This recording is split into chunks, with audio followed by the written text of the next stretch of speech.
Hi, Bert Seelman with ResultsAreProof.com. I'm here today to talk to you about exercise and all the lies and the myths. I'm here to talk to you about exercise and who's stupid.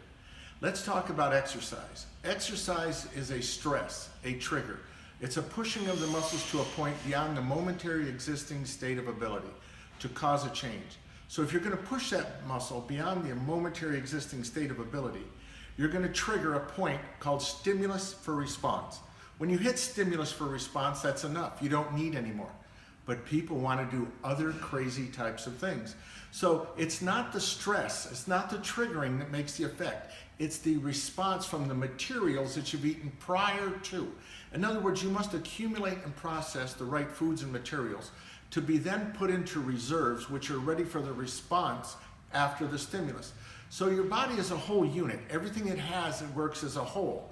I mean, if you poke your finger and the blood that comes out of there was at one point in your brain, in your chest, in your heart, everywhere else. So we have to work the body as a whole unit. So let's look at a couple of things people don't really consider. Okay, multiple sets. Now, if you're going to do a multiple set of an exercise, first of all, if you're going to use an exact number of reps, why would you stop at a 10th rep if your body hadn't been pushed to a point of stimulus for response? Who's stupid? Okay, wouldn't you want to go to the body couldn't perform another rep, and then when it has momentary muscular failure and it can't do another repetition, then you've reached stimulus for response? So if you were to keep doing multiple sets and you're going to do 3 sets or 5 sets, why don't you just do sets all day? Why don't you just do 100 sets if that's what produces results? Who's stupid? So let's talk about another one. Let's talk about split routines. There's those people who believe they should just train their legs today and then they'll train their upper body tomorrow. So do you just feed your legs today? Who's stupid? Do you just sleep your legs today?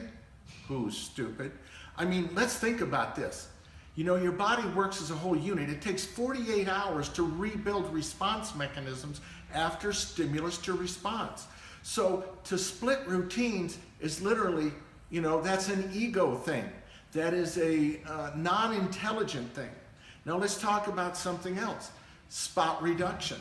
You can't spot reduce. Fat goes on the body on an overall process. Now you can work the muscles below it and make it feel like you're working that area, but it's underneath the fat. Most of the fat is between the skin and the muscle. There is fat in the muscle, but most of it's between there, and it's not being worked. Only the muscles below. So for spot reduction, I'm sorry, it's just not going to work. Who's stupid?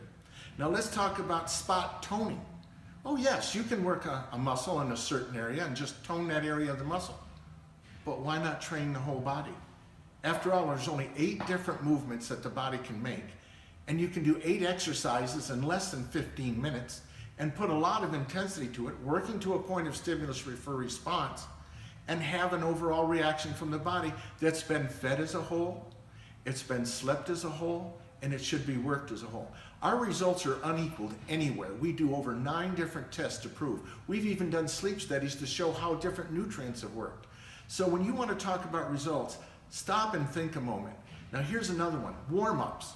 Now if you're going to go into the gym and you're going to do warm-up reps, I mean, if you're doing something that you can do between 8 and 15 reps, aren't the first repetitions actually warm up? Aren't they sub-maximal in weight?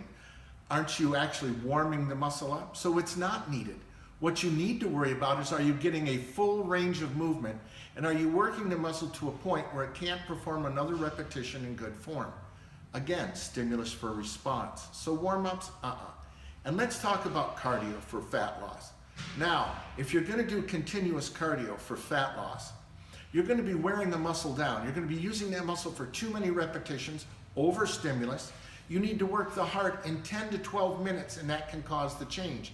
Most of our marathoners never have trained more than 1 hour at one time.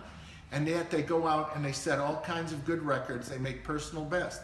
So cardio should be done not for burning fat, but to increase circulation of nutrients. If you want to burn fat, put on 10 pounds of muscle, and you're going to burn between 50 and 100 calories per extra pound. So you're going to burn 500 to 1,000 calories every day for adding 10 pounds of muscle when it only takes 18 to 20 minutes, 3 days a week. And you want to do cardio. Why? Because it feels good. It gets you endorphins. We need to get the ego out of sports. We need to get the ego out of training. We need to get the intelligence in training. We need to use the facts and apply them well. So be careful, because there's a lot of people out there that are really stupid. Think of the logic in the things that I've just said, and our results stand for themselves. So go to our website, resultsareproof.com. I give away the first chapter of my book. It'll show you what we know and understand about exercise. We've got the professional athletes. We've got the billion-dollar endorsement. We've got the medical personnel that come and endorse what we do when they can. So go to our website, resultsareproof.com, and be smart.